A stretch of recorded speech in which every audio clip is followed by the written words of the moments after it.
तो दोस्तों विसर्ग संधि देखते हैं तो इसकी पहचान क्या है ना। हम लोग प्रीवियस वीडियो में देखे थे व्यंजन संधि के बारे में। तो इसकी पहचान है आधा स दिखेगा, है ना।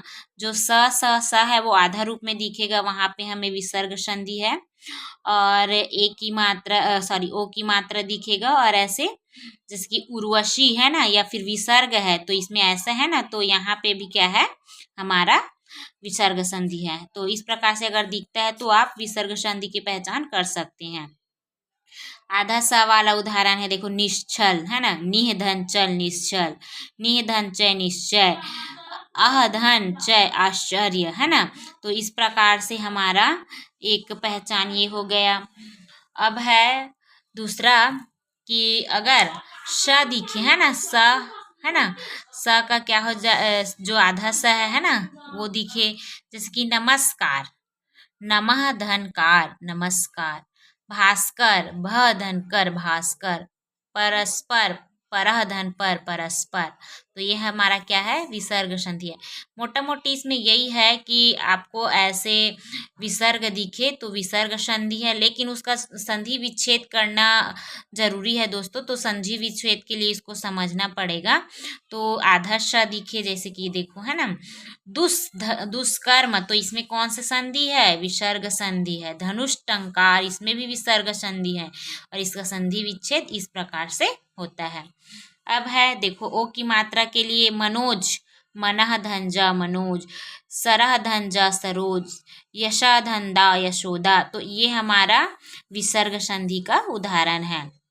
अब है ऋषि क्री के लिए, देखो इसमें हम लोग क्या क्या देखे हैं, स श है ना, देखो शक्कर का सा, षटकोण का सा, सरोता का सा, अगर ये आधा आधा दिखता है तो विसर्ग संधि है।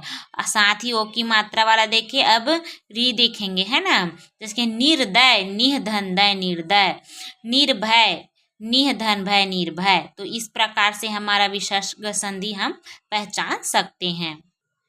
देखो दोस्तों सेकेंड ये है कि मतलब पहले में तो हम क्या देखें कि इन सब का ये सब होता है तो विसर्ग संधि है ना। अब देखते हैं इह, और इह के बाद अगर रा आता है तो वो बड़ा ई हो जाता है, जैसे कि निह धर रस तो नीरस। देखो इसको पहचानना तो आसान है, लेकिन इसका संधि में जैसे कि अब नीरस दिया है ना, तो इसका संधि विच्छेद कैसे होगा, छोटा नी हो जाएगा है ना, ऐसे निह धर रस नीरस ऐसे होगा। तो निह धर रज नीरज है ना। तो कई बार क्या होता है दोस्तों कि हमारा जो विसर्ग है उसका लोप नहीं होता। देखो यहाँ पे विसर्ग जो है वो लुप्त हो गया है ना, ये जब इसका संधि हुआ है तो विसर्ग लुप्त हो गया है। लेकिन कई जगह ऐसे होता है कि हमारा विसर्ग लुप्त नहीं होता है, तो वहाँ पे भी हमारा क्या होता है विसर्ग संधि होता है। साथ ही जैसे कि देखो प्रातः काल, तो प्रातः काल एज इट इज लिखा है, अगर विसर्ग के बाद क ख प फ आता है तो विसर्ग का लोप नहीं होता है। देखो यहाँ पे विसर्ग है, इसके बाद का आया है, प आया है, का आया है, प आया है, का आया है, तो क ख प फ अगर आता है विसर्ग के बाद तो विसर्ग का लोप नहीं होता है, यानी कि हमें विसर्ग को नहीं हटाना है दोस्तों। तो इस प्रकार से हम लोगों ने 3 वीडियो में स्वर संधि, व्यंजन संधि और विसर्ग संधि को समझा है। तो आशा करती हूँ दोस्तों कि आप लोग को मेरे इस वीडियो से कुछ हेल्प मिल रहा होगा। तो मिलते हैं दोस्तों नेक्स्ट वीडियो में। किसी भी प्रकार कि आप लोग को मेरे वीडियो में कमी दिखती है तो प्लीज़ मुझे कमेंट करके ज़रूर बताएं, ताकि मैं नेक्स्ट वीडियो में उसको सुधार सकूं।